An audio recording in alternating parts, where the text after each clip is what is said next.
Exercise 1.3 से पहले आपका क्या है, सबसेट। तो सबसेट्स क्या होते हैं, अब सेट्स आपने पढ़ लिए, सबसेट। अब जैसे आपकी क्लासेस है स्कूल्स में, फर्दर क्या बने हुए हैं, सेक्शंस। एक क्लास के सपोज 3 सेक्शन है, ठीक है, बट तीनों सेक्शंस के बच्चे हैं किस क्लास के, 10th क्लास के। और अगर हम 10th क्लास बोले तो उसमें सारे सेक्शन इंक्लूड हो जाएंगे। तो वैसे ही सबसेट आपका, सपोज एक सेट है आपका, सपोज ए कि 1 2 3 4 5 आ रहा है उसमें, क्लियर। और हमने एक सेट ले लिया बी जिसके अंदर 2 और 3 आ रहे जो उसमें भी आ रहा था, क्लियर।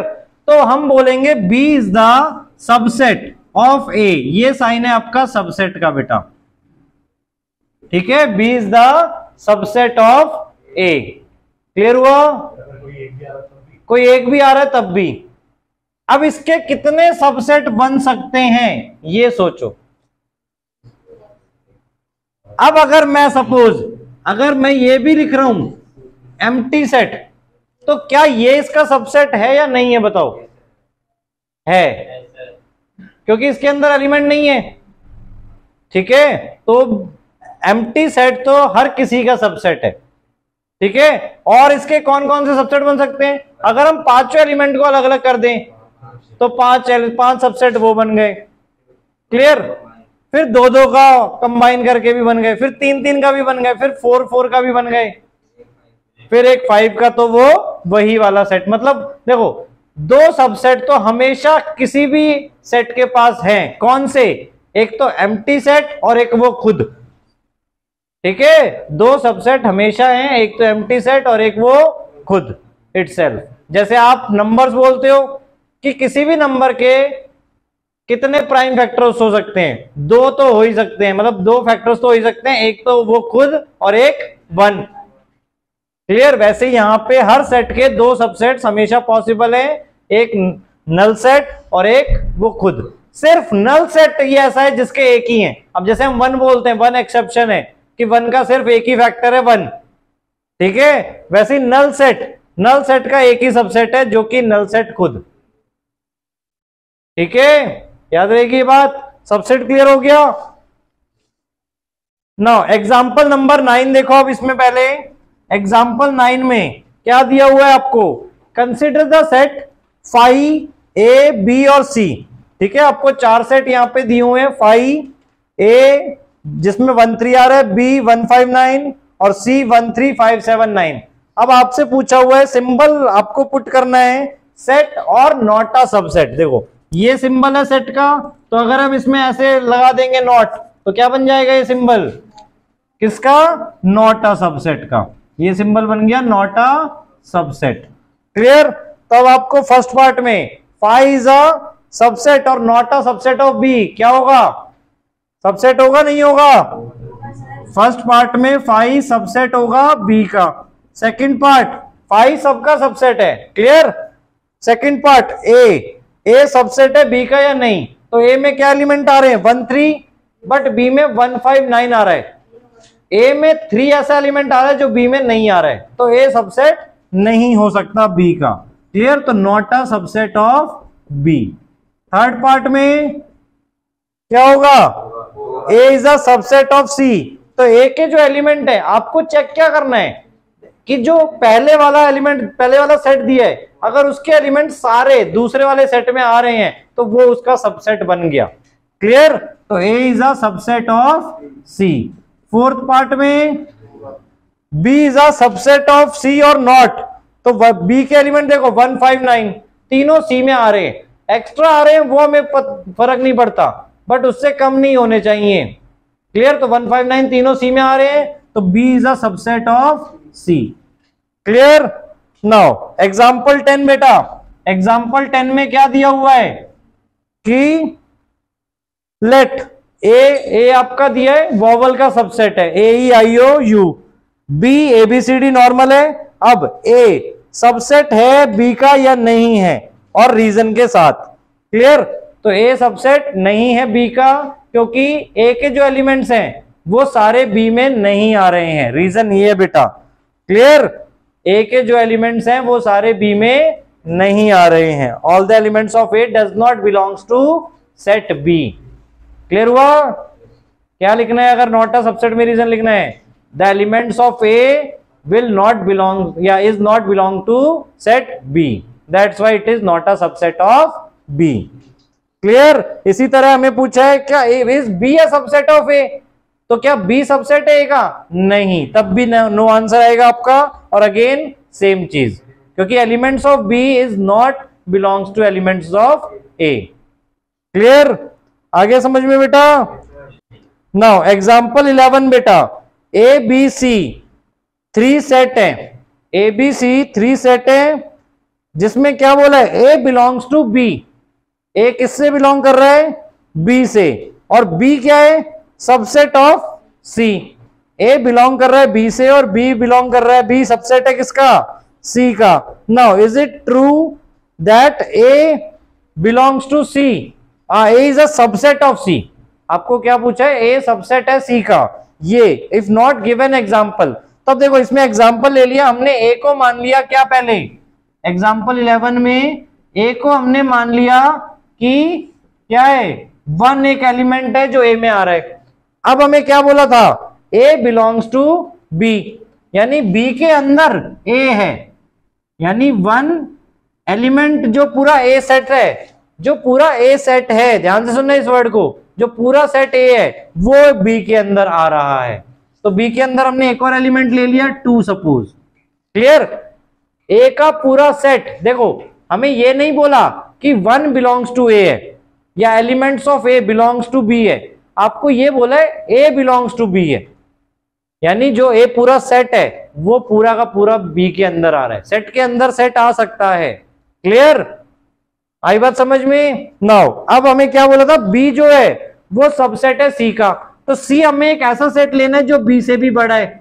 लाइक उसमें 1 और 2 तो आ ही रहे हैं जो बी में आ रहे थे, और एक और एलिमेंट सपोज हमने 3 मान लिया। क्लियर? तो हमें सी एक ऐसा सेट लेना है जिसके अंदर बी तो आ ही रहा है, बी के एलिमेंट सेम आ रहे हैं, मतलब बी नहीं आ रहा, बी के एलिमेंट सेम आ रहे हैं और कुछ एक्स्ट्रा एलिमेंट्स भी वहां पर आ रहे हैं। नाउ अब हमें क्या पूछा है कि ए is a subset of C, तो देखो ए सबसेट ऑफ सी नहीं हो सकता। क्यों? क्योंकि ए का एलिमेंट क्या है? 1, सी का 1 एलिमेंट नहीं है। सी का एलिमेंट कौन है? ए। यहां पर इस चीज को ध्यान से देखो, 1 क्या है? ये सेट के अंदर आ रहा है, 1 अलग से नहीं लिखा हुआ। अगर 1 अलग से लिखा होता यहां पे तो हम बोल सकते थे A is a subset of C. Clear? But यहां पे क्या है? ए पूरा सेट ही सी के अंदर है। क्लियर? तो हम किसी भी एलिमेंट को किसी का सबसेट नहीं बोल सकते, एलिमेंट को हम बिलोंग्स बोल सकते हैं कि वो सेट से बिलोंग करता है। ठीक है? Element is not a subset of any set. Clear? वही चीज देखो लास्ट में लिखी है, note that an element of a set can never be a subset of itself. Clear? कोई भी एलिमेंट जो है वो किसी का सबसेट या खुद का भी सबसेट नहीं हो सकता। Clear? Now subset of sets of real numbers. अब जैसे हमने ये पढ़ा एन, एन क्या है? नेचुरल नंबर्स, सारे नेचुरल नंबर 1 से लेके इंफिनिटी तक। क्लियर? जेड का मतलब इंटीजर्स, सारे इंटीजर्स, इंटीजर्स में अब नेचुरल नंबर भी इंक्लूड होते हैं, तो हम क्या बोल सकते हैं? n is a subset of z, n is a subset of z। Clear? क्योंकि सारे नेचुरल नंबर इंटीजर्स के अंदर इंक्लूड होते हैं। उसके बाद rational number p by q की फॉर्म में होते हैं। तो अब z जो है वो खुद किसका सबसेट है? रियल नंबर्स का या रैशनल नंबर्स का, q का। और इवन n भी जो है वो भी सबसेट है q का, z और n दोनों ही सबसेट है q के। फर्दर q के आगे क्या आता है? q क्या हो गया? Rational number. रियल नंबर के लिए डायरेक्टली हम r यूज करते हैं, तो सारे जितने भी नंबर्स है सारे रियल नंबर्स के सबसेट में आ जाएंगे, इवन इरेशनल नंबर्स भी। रियल नंबर क्या होता है? रैशनल और इरेशनल दोनों मिला के। इरेशनल को किससे डिनोट करते हैं हम? बताओ? t से। इरेशनल को हम t से डिनोट करते हैं, रैशनल को q से डिनोट करते हैं, नेचुरल नंबर n से, इंटीजर्स z से। ठीक है? नाउ देखो नीचे वहां पे दिया हुआ है पेज नंबर 11 में, n is subset of z, z is a subset of q, q is a subset of real numbers. ठीक है। और फर्दर टी भी सबसेट है रियल नंबर का, अब यहां पे कॉमा कर दिया आपका, क्लियर। उसके बाद n is not a subset of t, clear. Natural number subset नहीं है इर्रेशनल नंबर्स का, क्योंकि इर्रेशनल नंबर्स में नेचुरल नंबर आपके नहीं आएंगे, क्लियर। नाउ अब ये आपका ओपन इंटरवल और close interval. Now intervals as subset of R, ठीक है। अब इंटरवल्स हम कैसे मार्क कर सकते हैं वो ध्यान से देखो। दो टाइप के इंटरवल्स होते हैं, ओपन इंटरवल और क्लोज्ड इंटरवल। ओपन इंटरवल का मतलब क्या है? ओपन इंटरवल के लिए हम ओपन ब्रैकेट लाइक ये ब्रैकेट यूज करते हैं, ठीक है। अब इसका मतलब क्या होता है, सपोज हमने यहां पे -3 to 5 लिखा है, -3, 5, तो इसका मतलब क्या है कि सारे वो एलिमेंट्स इंक्लूड होंगे जो -3 और 5 के बिटवीन आ रहे हैं, बीच में आ रहे हैं। -3 और 5 इंक्लूड नहीं होगा, क्लियर। इसका मीनिंग क्या है कि x जो है आपका वो -3 से बड़ा है और 5 से छोटा है। ओपन इंटरवल का मतलब ये है, क्लियर। क्लोज इंटरवल का मतलब क्या है, अगर यहीं पे हम देखें -3, 5, अगर ये वाले इंटरवल आपके बने, इनको हम क्या बोलते हैं? Closed interval. तो इनका मीनिंग क्या है कि ये वैल्यूज जो हैं ये इसमें इंक्लूड होंगी, यानी x जो है आपका वो -3 के इक्वल भी है और या उससे बड़ा है, और 5 के इक्वल है या उससे छोटा है, लेस देन और equals to than 5, greater than और इक्वल्स टू देन -3। आया समझ में? ओपन ब्रैकेट और क्लोज्ड ब्रैकेट का मतलब ओपन इंटरवल या क्लोज्ड इंटरवल, ठीक है। अब इसको अगर आपको नंबर लाइन पे डिनोट करना है, अब क्या ये मिक्स नहीं हो सकते? मिक्स भी हो सकते हैं कि एक तरफ से ओपन हो और एक तरफ से क्लोज्ड हो। अब उसका मीनिंग क्या होगा? सपोज -3, 5 ये आपके पास यहां पे ओपन है और यहां पे क्लोज्ड है, तो इसका मतलब क्या है कि x -3 से बड़ा है बट 5 के इक्वल और 5 से छोटा है।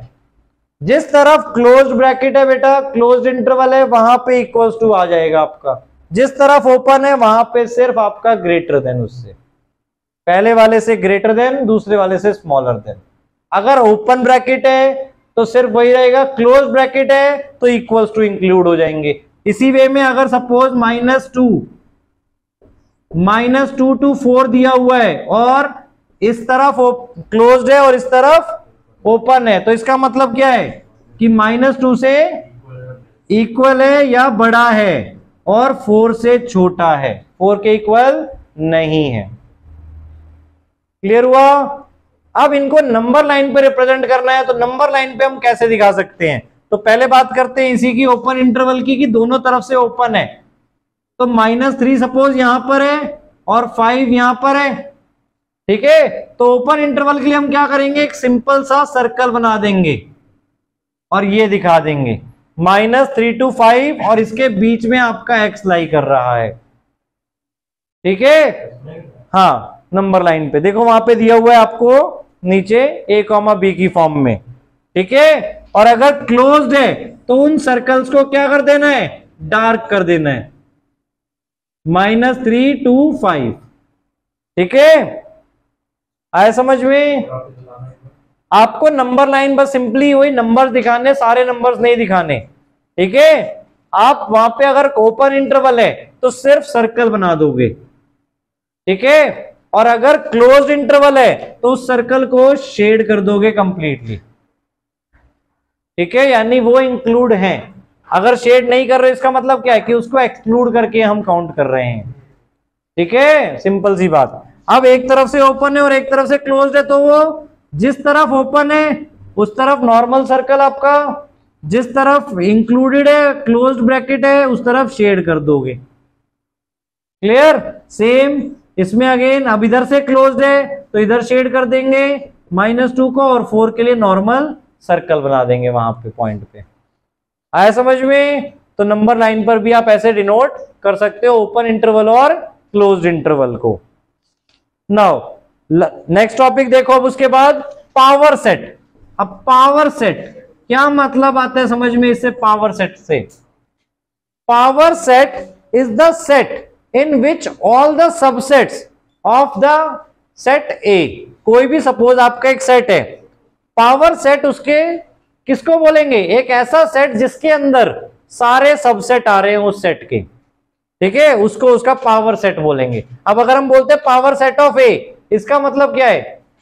A set in which all the subsets of A are included. All the subsets are included, elements नहीं।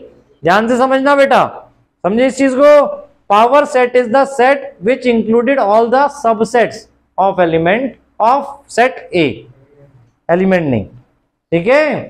तो पावर सेट में अब जैसे सपोज एग्जांपल लेते हैं, देखो एक आपका सेट है 1,2। अब इसका पावर सेट क्या बनेगा? पहले तो इसके सबसेट बताओ क्या क्या बनेंगे। एक तो 5 बन गया, एक आपका बन जाएगा जिसमें 1 आ रहा है सिर्फ, एक बन जाएगा जिसमें 2 आ रहा है, एक बन जाएगा जिसमें 1,2 आ रहा है। 4 सेट बनेंगे। अब पावर सेट क्या है? जिसके अंदर ये चारों सेट आ रहे हैं, this is called power set of A. P A से डिनोट करेंगे हम उसे। क्लियर हुआ? चारों सबसेट हमने बनाए, उनको पूरे को एक सेट में रख दिया। देखो एलिमेंट बिलोंग नहीं कर रहे, पावर सेट से क्या बिलोंग कर रहे हैं? All the subsets of A. Clear? तो पावर ऑफ सेट में कितने एलिमेंट्स होंगे ये कैसे डिसाइड होगा? जितने उसके सबसेट पॉसिबल हैं। तो अब कितने सबसेट पॉसिबल हो सकते हैं वो निकालने का भी फॉर्मूला हो सकता है। जैसे अब हमारे पास यहाँ पे 2 एलिमेंट थे, तो कितने एलिमेंट्स बने पावर सेट में? 4 एलिमेंट, क्योंकि 4 सबसेट पॉसिबल हैं। 2 एलिमेंट अगर किसी सेट में थे तो। अगर एक एलिमेंट होता है तो कितने सबसेट हो सकते हैं? 2, एक नल सेट और एक वो खुद सेट, ठीक है। अगर नल होता है तो सिर्फ उसका एक सेट हो सकता है, ठीक है। यहां तक आई बात समझ में सबको? नाउ तो इसका फॉर्मूला क्या बन सकता है? देखो अगर नल सेट है तो उसका एक ही सेट आया, यानी उसमें कोई एलिमेंट नहीं था तो एक सेट आया, ठीक है, एक सबसेट आया। 2 एलिमेंट थे, एक एलिमेंट था तो 2 सबसेट आए, 2 एलिमेंट थे तो 4 आए, 3 होंगे तो कितने आ सकते हैं? सोचो। 9 आएंगे, ठीक है। एक नल सेट, 3 इंडिविजुअल सेट, उसके बाद आपके कितने? 4 ऐसे सेट आएंगे जिसमें 1 2 2 3 1 3 ये तीनों इंक्लूड हो गए, और एक आपका 1 2 3 तीनों इंक्लूड हो गए। तो टोटल 9 सेट्स आपके बनेंगे वहां पे। क्लियर? तो फॉर्मूला आपका क्या है? नहीं, टोटल 8 सेट्स बनेंगे बेटा। अगर 3 एलिमेंट हैं तो टोटल 8 सेट्स बनेंगे। एक तो नल सेट हो गया, एक तीनों का इंडिविजुअल सेट हो गया, फिर 1 2 2 3 3 1, ठीक है, और एक 1 2 3 3 1 और 1 3 को हम अलग अलग सेट नहीं बोल सकते, वो सेम सेट है, ठीक है। तो टोटल 8 सेट। तो फॉर्मूला यहां पर आपका क्या है पावर सेट के लिए? 2n। ये है आपका नंबर ऑफ सबसेट्स का फॉर्मूला बेटा। क्या है फॉर्मूला? 2n। n क्या है? नंबर ऑफ एलिमेंट्स, जितने एलिमेंट्स होंगे आपके। क्लियर? सपोज 3 एलिमेंट्स हैं तो वहां पे कितने सबसेट पॉसिबल हैं? 2 यानी कि 8। अगर 4 होता है तो 2 यानी कि 16 सबसेट्स पॉसिबल हैं। और जितने सबसेट हैं उतने ही एलिमेंट आएंगे पावर सेट में। क्लियर? n है आपका यहां पे number of elements in set, ठीक है। क्लियर हुआ? अब इससे आपके सारे बन जाएंगे। देखो नल सेट के अंदर कितने एलिमेंट होते हैं? 0। 2 क्या आएगा? 1। क्लियर? तो नल सेट का एक ही सबसेट होता है। अगर एक एलिमेंट है तो कितने सेट पॉसिबल है? 2 यानी 2 सबसेट पॉसिबल है। 2 एलिमेंट है तो 2 तो 4 सबसेट पॉसिबल है जो हमने इसमें बनाए। 3 होगा तो 8 जो अभी हम बता रहे थे। क्लियर? 4 होगा तो 16, ऐसे और बढ़ते जाएंगे। क्लियर? नाउ देखो वहां पे दिया भी है आपको पावर ऑफ सेट का 2n। Now universal set. अब यूनिवर्सल सेट क्या हो सकता है बताओ? अब आपके पास सपोज 2 सेट हैं। Universal set is opposite of subset. अब सबसेट में हम क्या बोल रहे थे कि सबसेट हम उसे बोलेंगे जिसके अंदर जो एलिमेंट आ रहे हैं अगर वो बड़े वाले सेट से बिलोंग करते होंगे तो हम उसको उसका सबसेट बोल देंगे।